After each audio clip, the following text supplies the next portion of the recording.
Hello, everyone. I'm Dr. Sri Banerjee, core faculty for the College of Health Sciences and Public Policy at Walden University.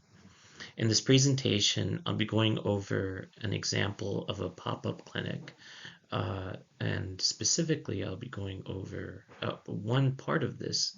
I'll be going over geospatial perspectives to formulate research questions. This is being presented by myself, Sri Banerjee, and then some individuals also, Dr. Brian Ragsdale, he's my co-principal investigator, and many participants and individuals that are working together for the Neighborhood Cohesion Grant Group. So I would like to thank them for this presentation and what we have done thus far.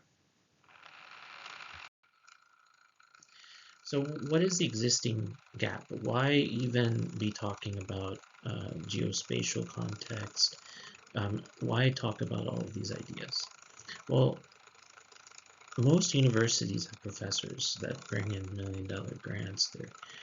They're going and getting another grant from NIH. We don't have that luxury. We're a teaching institution, so we don't really have that luxury to conduct a lot of research. So there needs to be measures that are taken to fill this gap, and one of these measures is creating pop-up clinics.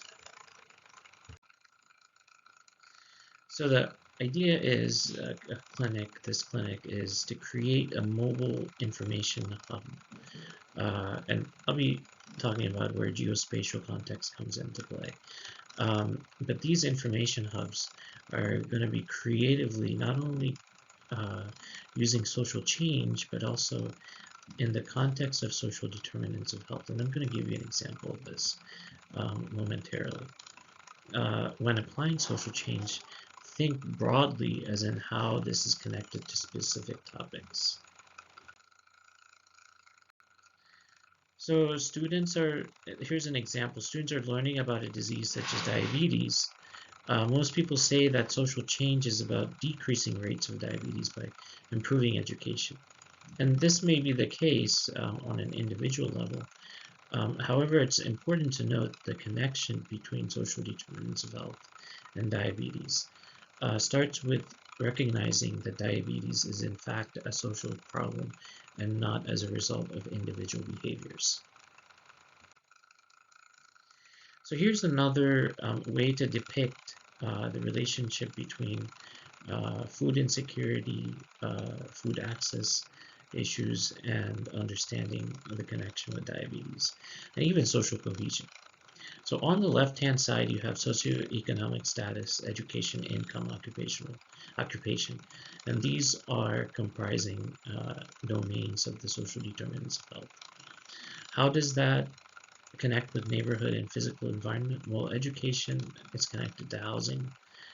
Income is connected to built environment, and then occupation, toxic environmental exposures that you may get, like for instance, lead is something of occupational hazard. So food environment, food security, food access, food availability. These are three factors that are measured through the Food Environment Index measure. Healthcare, access, affordability, quality, and then social context, social cohesion, which is the name of our grant, social capital and social support. So who will be able to participate in these mobile hubs?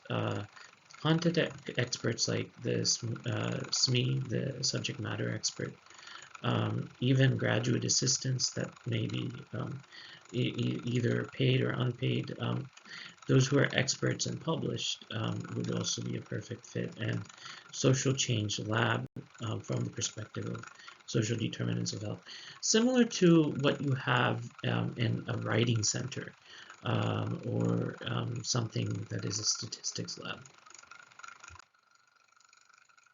Think about the infrastructure as an emergency medical system like a EMS. If a student needs help interpreting something and writing something out, then they can be referred to one of these pop-up clinics. If they're wanting to understand geospatial context, they can visit that public clinic. And they'll be engaged in teaching activities as well, especially if faculty member are involved. The reason the teaching activities are worth mentioning is because that's how you can stay up to date about what is going on in that research field. I don't want to belabor the point about diabetes. The nuances, the social nuances are especially important to understand. Targeted curricular addition where students need it the most, rather than making swift and global changes in curriculum. It's important to conduct targeted curriculum. Literacy and diabetes is a specific example of how social determinants are connected with diabetes. If you can think of other types of connections, that'd be good. So brainstorming topics, different topics other than just geospatial, where there can be multidisciplinary collaboration, and just think about all across world and the potential. This is a little bit about the geospatial grant and the social cohesion grant, which will then smoothly lead us into understanding the geospatial context. So the abstract is, while a sense of belonging to an educational institution is known to positively affect persistence to graduation, a sense of belonging within one's neighborhood is associated with improved health outcomes, and we do not know how a sense of belonging might impact educational attainment. We would suspect that the connection to educational attainment and neighborhood cohesion is especially important. Additionally, little is known about environmental factors like neighborhood quality of life. So one way we can understand social cohesion and neighborhood cohesion is by understanding some of the positive qualities like resilience. The other way to understand social cohesion and neighborhood cohesion is to see how you can decrease some of the negative aspects of that prevent social cohesion, such as firearm use. And then by preventing that, then you can actually have improved neighborhood cohesion. There's two ways that you can approach this. So here is the research question formula. I didn't make this too busy of a slide. Let me read this and then I'll explain this to you a little bit better. So is there a significant geospatially local association between a dependent variable, which could be educational attainment, some college education, in the geospatial weighted regression, and, for instance, poor physical health? So a dependent variable can be educational attainment, and then independent variable can be poor physical health. And you can control for different variables, age, sex, ethnicity. And one thing to understand is that this is at an ecological population level. So the conclusions that you make at the population level don't necessarily apply to what is going on the individual level. However, it's important to note that you can find and glean a lot of good information from an ecologic model. So due to spatial variation, there may be significance in some parts and no significance in others. And this is what makes this all the more difficult to understand and decode, is the fact that it's not a global significance like in a typical OLS regression. In a typical multiple regression, this is something that is, there's only one p-value and there's only one equation. This one creates an equation, beta estimate equation for each data point. This provides kind of many sort of equations in there, and there's different ways to map this as well. Model strength is something that is measured more frequently than the significance, and I'm going to show you that in a second. So, like I was saying, geographically weighted regression, if you know about Akaike information criteria, the lower the value, the more strong the relationship is, or R squared, which is higher the number, the better the relationship. And then again, like I was saying, the regression equation is calculated for each feature point in the data set. And of course, the sneak logical model. So this is looking at a map. Now, this is not one I created. That's one I'll show you next, which is, this one is a geographically weighted regression in Vancouver, Canada. And if you can see closely, the impact of income is green and higher in certain places, Vancouver, whereas others. Some of it, like for instance, low income impact is in some areas while not others. This is especially important to note because this explains why you have the values or the beta estimates that you have in the OLS global regression and the local regression, or the geographically weighted regression.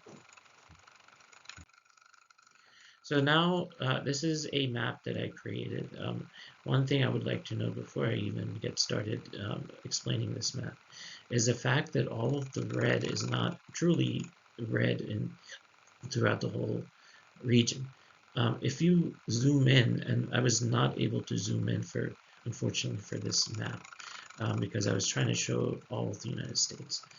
However, if you look on the smaller picture, which I drew specifically so that we can see, if you look at Georgia, and especially Georgia, there's a lot more that is green and yellow than you can see on the map. This is significant because the green and the yellow are very much strong, just as strong, not as strong correlation, but similar correlation, a little less correlation than the red. So the important part of this is that there's local level variations which have to be taken into consideration.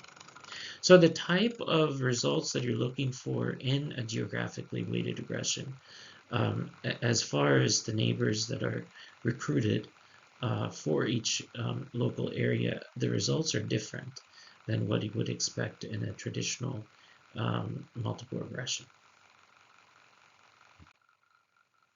If that portion of the talk is not very explanatory for you, don't worry.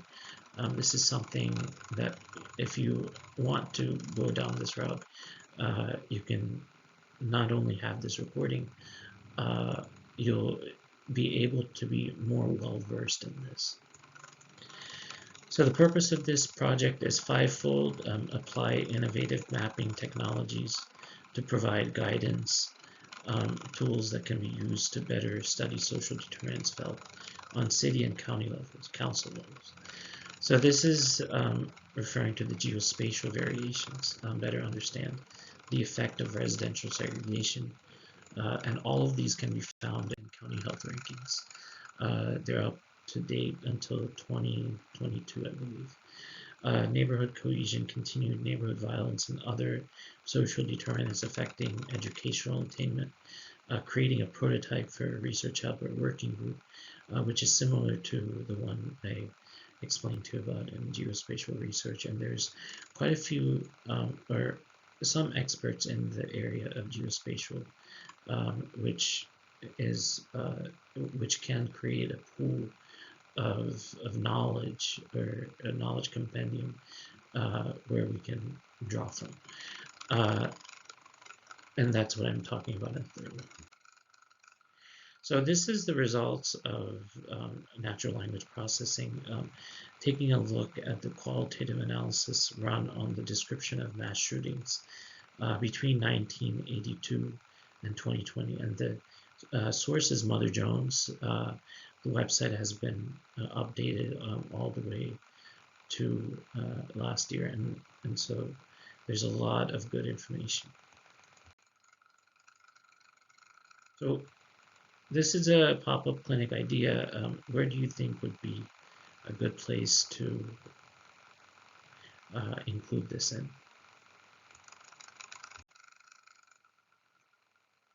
Final thoughts, don't have to go into brick and mortar to reach students. We have technology to reach students virtually.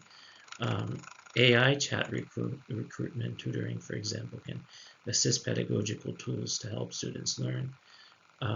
AI chatbot GPT is getting a lot of negative press.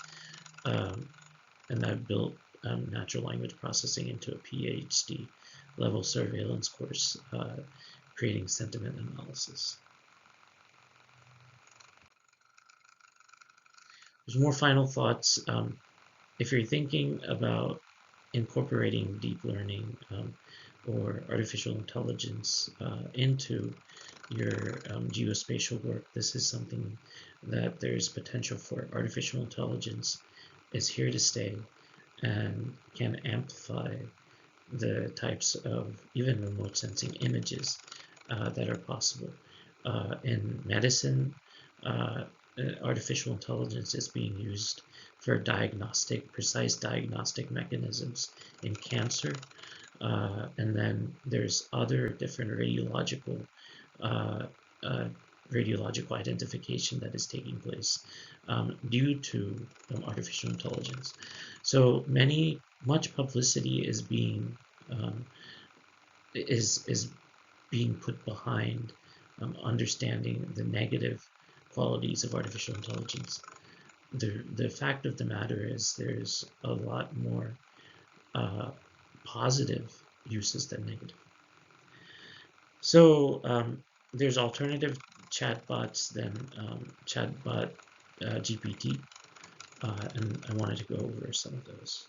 There's actually 4 alternatives. Uh, Microsoft Bing, there's actually a waiting list for this chat GPT, and if you're looking for a suitable search engine, then that can be the optimal way. Jasper, this is fairly expensive, good for businesses and marketers. UChat, that is the best Chat GPT alternative. I know that sometimes there's waiting lists for Chat GPT because it is open source, free software. And then Chat Sonic by Right Sonic, news content creators, and there's actually a free trial. So that concludes my presentation. If you have any questions, you can always contact me in my email. Thank you for listening.